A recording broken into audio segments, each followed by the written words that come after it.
Buenas tardes, compañeros todos.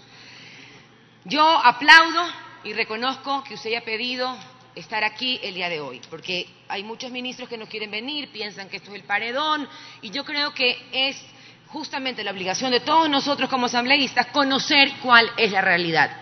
Lamentablemente vivimos con mucha tristeza lo que sucedió la semana pasada.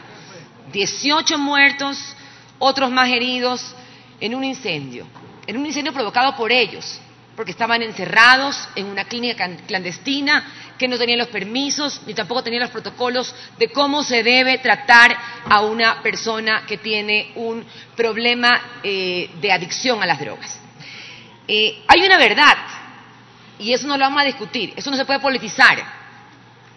La tabla no es el problema porque no existe tabla.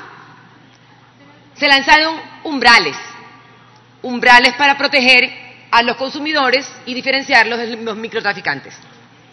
Pero la comunicación fue perversa, ministra, y eso hay que decirlo. La manera en cómo se comunicó fue perversa. Usted no puede construir un edificio sin tener pilares. Entonces, usted construye y pasa que con el mínimo paso de un carrito se cae. Si no habían políticas públicas, si no habían ordenanzas municipales, si no había un trabajo transversal con todos los ministerios involucrados, no se podían lanzar esos umbrales. Pero bueno, ya está, no lo vamos a criticar, estamos aquí para buscar soluciones y yo le agradezco su comparecencia. En todo caso, quiero referirme a algunas cosas, ministra. Primero, que nosotros estamos llamados a trabajar en consenso. Usted ha dicho algo que es muy importante. Aquí hay una punta del iceberg y la puso en su presentación. Y lo de abajo es la sociedad civil. Lo de abajo no es el Estado. Usted puso en sus cifras, y es cierto, el 70% de los estudiantes que han consumido droga y que el promedio de edad está en 14.7 años y que el daño es irreversible en sus cerebros, se sienten abandonados por sus padres.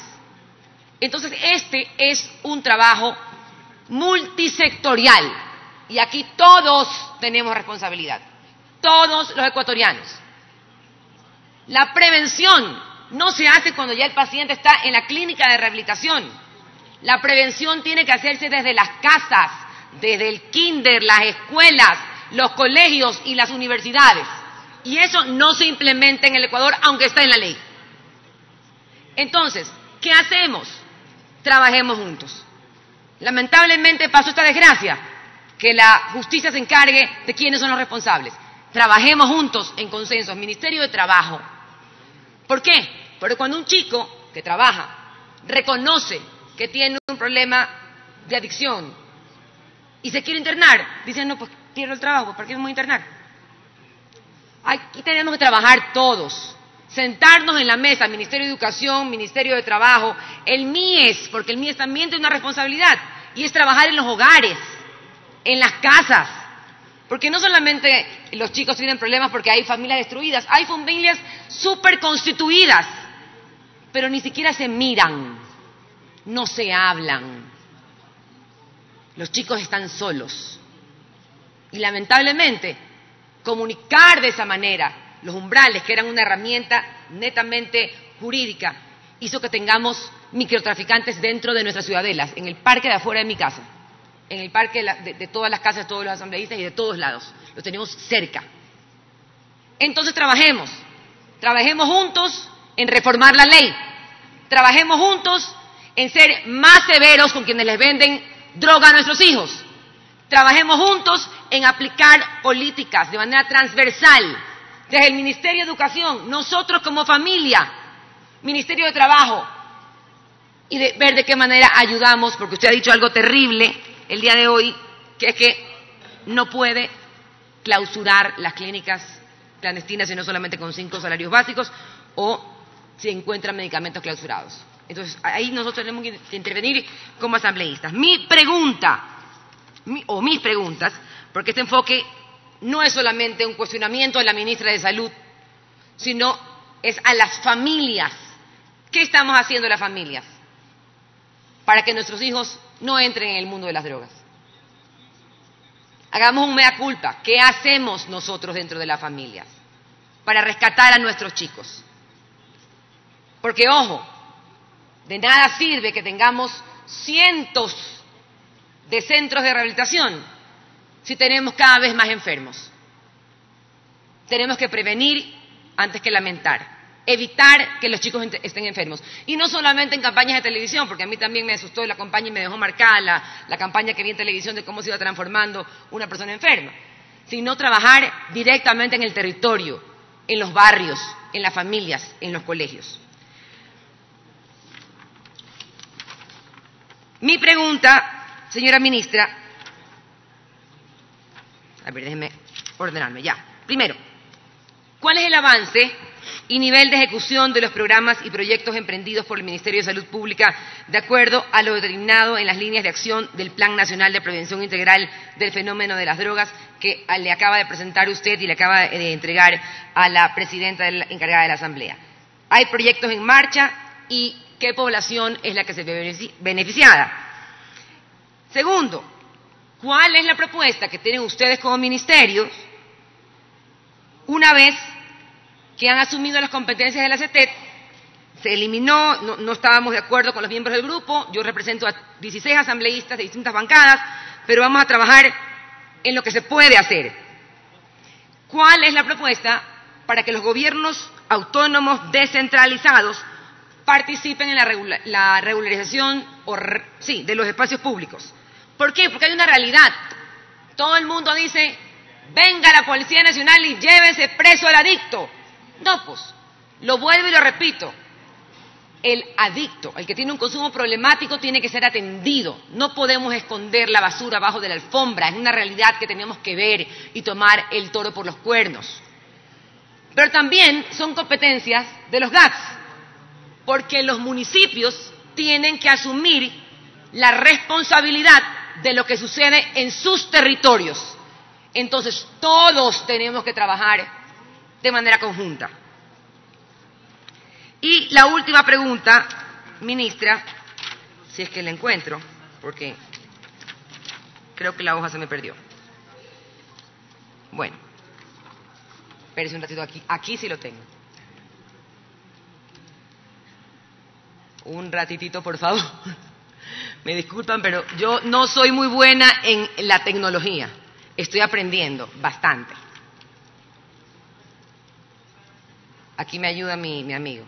Ya, perfecto. No, Jimmy no me ayuda otro. ¿Cuentan ustedes con información interconectada? Eso es muy importante. ¿Con la justicia penal? Me refiero una vez que alguien es sobreseído por supuesto microtráfico y se comprueba que la persona era efectivamente una consumidora y no un criminal, ¿cómo el Ministerio de Salud brinda atención a estos ciudadanos? Eso es muy, muy importante, porque recordemos que la perversa comunicación de estos umbrales lo que hizo fue disfrazar a muchos microtraficantes como consumidores y aumentar justamente o que pasen los que ya eran consumidores a ser microtraficantes y también tienen que ser atendidos. Gracias por venir y gracias por la valentía de reconocer que se ha hecho, pero falta mucho más.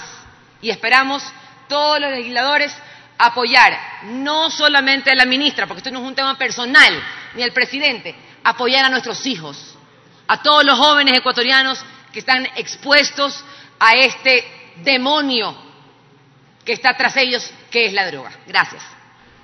Gracias, señora asambleísta. Señora ministra, por favor. Gracias, señora presidenta. Gracias, señora asambleísta. Efectivamente, coincido con que esta es una tarea conjunta de todos nosotros. Quiero dar respuesta con algunos datos y cifras que estuvieron en la presentación que no alcancé a detallar. En relación a las líneas de acción que están en el plan, solamente en el año 2018 se llevaron a cabo capacitaciones a 8.800 docentes del sistema educativo, a 128.886 estudiantes sobre los elementos de prevención en los factores de riesgo y educación de pares, a 3.450 profesionales de los departamentos de consejería estudiantil, los DECES, para que sean ellos gestores de prevención y puedan aconsejar a los estudiantes. Son una herramienta poderosísima. 7.625 profesionales de empresas privadas y públicas que han sido formados en programas de prevención e incorporados en sistemas de prevención temprana. 79.171 trabajadores de empresas privadas que han recibido talleres de sensibilización frente al consumo y la prevención. 2.922 beneficiarios de actividades de sensibilización a nivel barrial. 295.890 beneficiarios de jornadas preventivas comunitarias. 25.791 estudiantes universitarios que recibieron talleres de sensibilización sobre el fenómeno socioeconómico de las drogas. Nada más he mencionado algunas de las cifras de lo que se ha hecho el año pasado. Coincido en que no alcanza, no es suficiente si no comprometemos una iniciativa nacional para realmente trabajar en la prevención, y eso parte de reconocer que existe un problema, y que existe un problema que no es el problema de los consumidores graves. Es el problema de esas familias en donde hay un potencial consumidor que, si no intervenimos, se convertirá más tarde o más temprano en un grave problema de salud. Tenemos varios proyectos en marcha para este año. El Ministerio de Salud Pública ha asumido las competencias de la Secretaría Técnica del Comité. El comité que está creado por ley no ha desaparecido, solamente la Secretaría que operativiza las acciones de coordinación fue traspasada al Ministerio de Salud Pública, y para el efecto hemos presentado ya al Ministerio de Trabajo y al Ministerio de Finanzas una propuesta de reforma institucional para que el Ministerio adapte su estructura organizacional para poder asumir estas competencias. Coincidimos en que asumir competencias no es nada más cuestión de un decreto y un papel, implica reorganizarnos, reinventarnos para poder cumplir con una tarea tan grande como la coordinación intersectorial y el involucramiento de la sociedad civil. Estas propuestas de reforma están ya presentadas a los entes que mencioné. Invitamos a la Comisión Interparlamentaria a que nos acompañe en el seguimiento para este proceso de reforma institucional que nos permitirá cumplir con nuestra tarea. Adicionalmente, con los GATS mencioné ya la creación del programa de municipios saludables, pero consideramos que el marco legislativo es laxo con las competencias exclusivas de los gobiernos autónomos descentralizados en relación al tipo de ordenanzas que se deben emitir. A título personal y desde una perspectiva técnica, no considero que debería ser voluntario la aplicación de ordenanzas municipales para el control de los espacios públicos en términos del consumo. Hoy por hoy existen municipios que pueden o no implementar ordenanzas municipales y que, si consideran, pues no lo hacen, y de hecho es la mayoría. Hay muchos municipios que no tienen ordenanzas adecuadas sobre el uso de los espacios públicos. Del Ministerio y el Comité hemos presentado un grupo de ordenanzas modelo para que los gobiernos autónomos descentralizados las implementen. También existe una laxitud sobre las ordenanzas municipales en los espacios alrededor de las escuelas. Este es un llamado de atención. Sabemos que los municipios tienen la voluntad, y ahora en un momento electoral invitamos a que parte de las propuestas de campaña involucren qué van a hacer estos candidatos frente al fenómeno socioeconómico de las drogas. Pero para contarles solo un detalle, encontramos en una investigación realizada para conocer qué consumían los niños afuera de las escuelas con estos vendedores ambulantes. Nuestra intención era analizar el consumo de altas azúcares, era un tema nutricional. Sin embargo, nos encontramos con la alarmante sorpresa de que estos puntos se habían convertido en puntos de microtráfico y expendio. Habían sido captados para la venta de drogas a través de este mecanismo de venta de comida, helados, golosinas para los niños, que es muy atractivo para ellos a edades muy tempranas. Esto amerita una ordenanza, a mi criterio, no voluntaria, sino obligatoria, que prohíba, como es en muchos países, que los niños estén expuestos a vendedores ambulantes sin ningún tipo de control o restricción, y que son vendedores que en muchos casos lastimosamente pueden dedicarse al microtráfico. Existen otras modalidades de esa venta ambulante para no perjudicar a estos empleados no formales, que pueden regularizarse y evitar que sean presa del microtráfico y del narcotráfico organizado, porque además ellos también son utilizados para el microtráfico por temas económicos. Finalmente, la información interconectada. Reconocemos la limitación grande que ha existido con la Fiscalía y el sistema de justicia en este tema. Por primera vez en la historia, el Ministerio ha suscrito un convenio con la Fiscalía y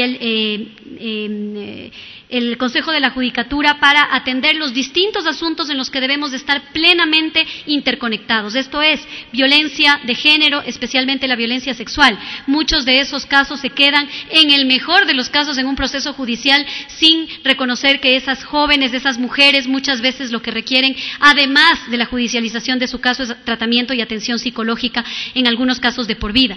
Hemos trabajado arduamente para firmar estos convenios y estos acuerdos y coincido plenamente en que si logramos interconectar al sistema de justicia con el sistema de salud, la gran mayoría de estas personas recibirán una atención, ya sea en los centros de privación de libertad o si no han sido judicializados o no han sido sentenciados en el Ministerio de Salud Pública, y vamos a poder atender a un universo que hoy desconocemos que existe. Estamos trabajando en ello, invitamos también a que la Comisión realice en su responsabilidad de fiscalización y control político, como debe ser entendida la fiscalización como un mecanismo para generar políticas públicas, a que participen y nos acompañen a lograr que esto se dé con la celeridad que corresponde.